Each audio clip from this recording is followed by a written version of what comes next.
Salasatun la yukallimuhumullah wa la yanzuru ilaihim wa la yuzakkihim wa lahum azabun alim. Wa qara'aha salasan faqila lahu khabu wa khasiru man. Ada 3 golongan yang mana di akhirat nantinya Allah tidak mau bicara dengan mereka. Jangankan bicara, Allah memandang pun tidak mau dengan mereka.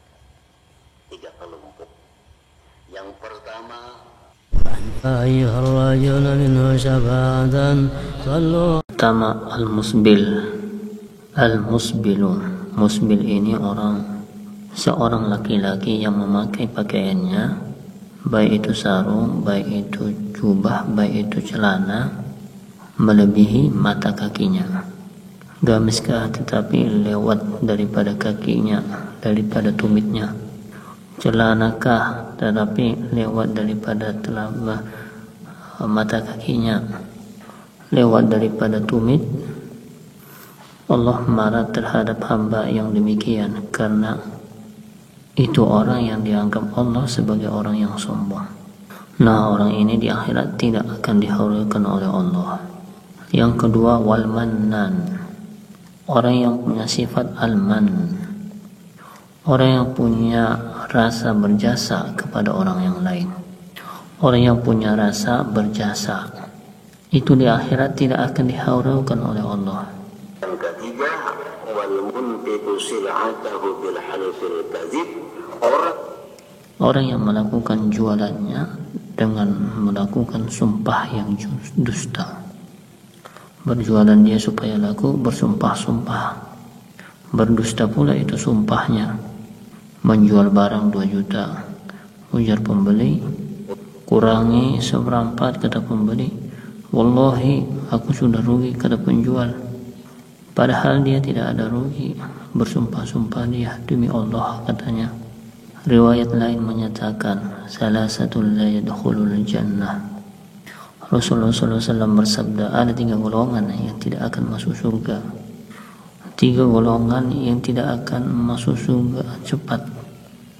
Artinya dia tetap masuk surga, akan tetapi melalui proses panjang di dalam neraka.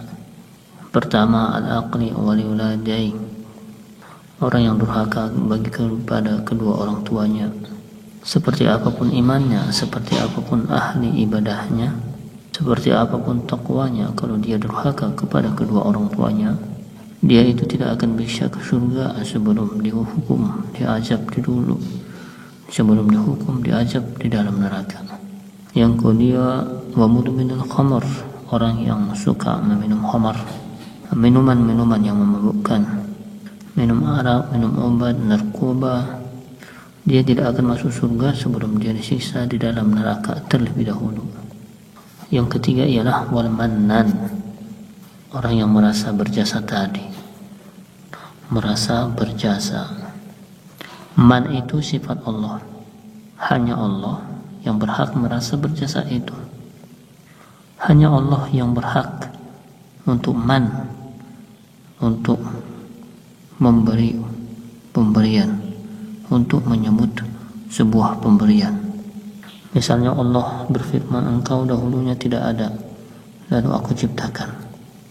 Ini Allah menyebut-nyebut nikmatnya. Dulunya engkau sakit, aku sehatkan. Dulunya engkau sesat, aku luruskan. Dulunya engkau miskin, aku kayakan. Itu yang berhak demikian hanya Allah Subhanahu wa ta'ala. Kalau ada manusia demikian, maka dia itu merebut sifat Allah, maka itu dosanya besar. Para muhibbin rahimakumullah, di samping dosanya besar, wal mannu yuhbitu wa yubtilu thawabas sadaqah. Dosanya besar, ditambah lagi menggugurkan pahala. Pahala tidak dapat, malah disiksa.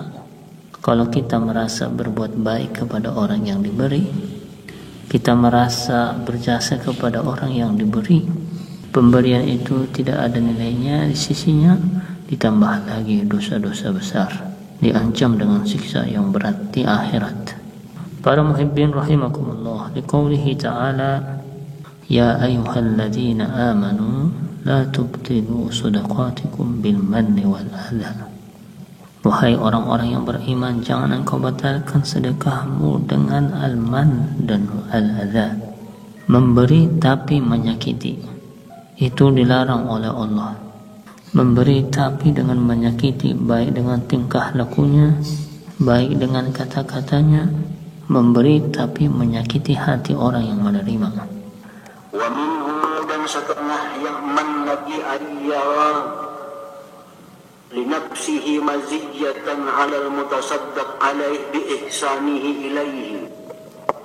Termasuk man juga orang yang melihat dirinya itu lebih atas orang yang diberi dengan sebab berbuat baiknya dia kepadanya.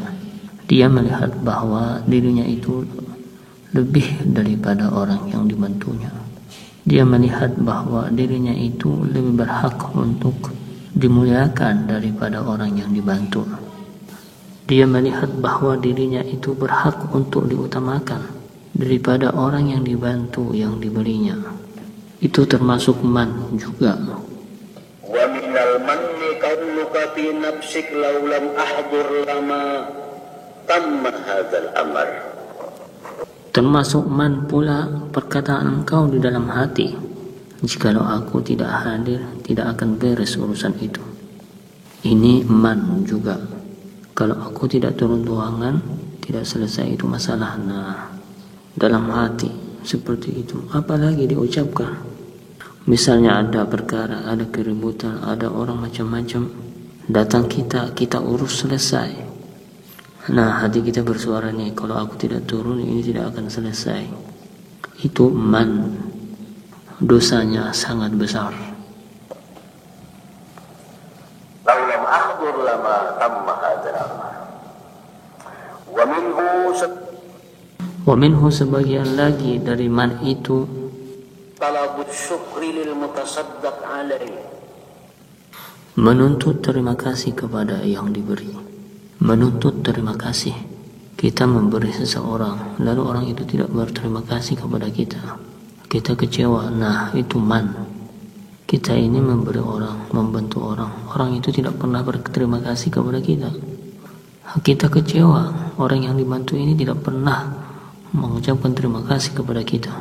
Itu man. Itu dosa besar, karena dia merasa dirinya lebih daripada orang yang dia bantu dan sangat mengharapkan terima kasihnya itu. ولذلك لا ينبغي أن يطلب منه دعاء ولا يطمع فيه. Oleh karena itu tidaklah patut, tidaklah pantas bahwa orang yang memberi itu menuntut suatu tuntutan apapun, baik doa atau bantuan apapun kepada orang yang memberi.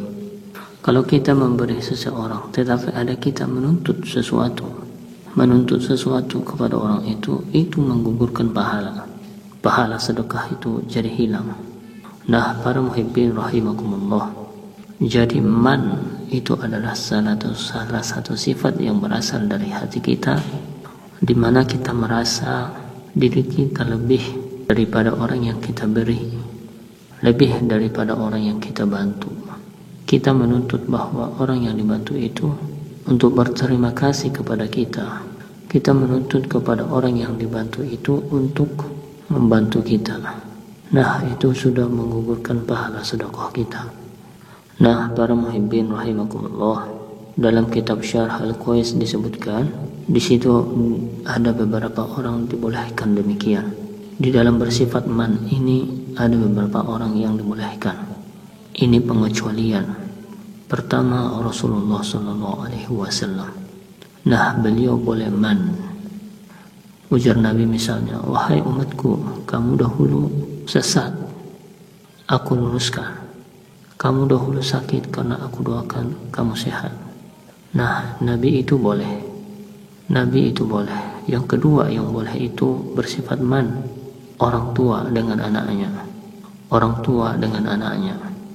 Kamu ini dari dulu sudah kusekolahkan, kuongkosi sampai jadi orang. Disebut-sebut pemberian kepada anaknya, itu tidak terlarang, itu tidak menggugurkan nilai pahalanya. karena ini orang tua kepada anaknya. Yang ketiga, guru dengan muridnya. Nah, guru dengan muridnya, gurunya berkata, muridku si anu ku bantu ini itu tidak akan menggugurkan pahalanya. Itu tidak disebut man kalau dari guru kepada muridnya. Yang keempat, suami dengan istrinya. Ujar si laki, aku sudah belikan ini, belikan itu, ku bantu, ku ini, ku itu. Yang bersuara lakinya itu tidak aman, tidak apa-apa, tidak termasuk man. Nah, jadi ada 4 orang yang mendapat kekhususan bahwa mereka itu dibolehkan man ini. Rasulullah SAW dengan umatnya, orang tua dengan anaknya, guru dengan muridnya, suami dengan istrinya. Selain daripada itu, maka man ini diharamkan oleh Allah Subhanahu wa taala.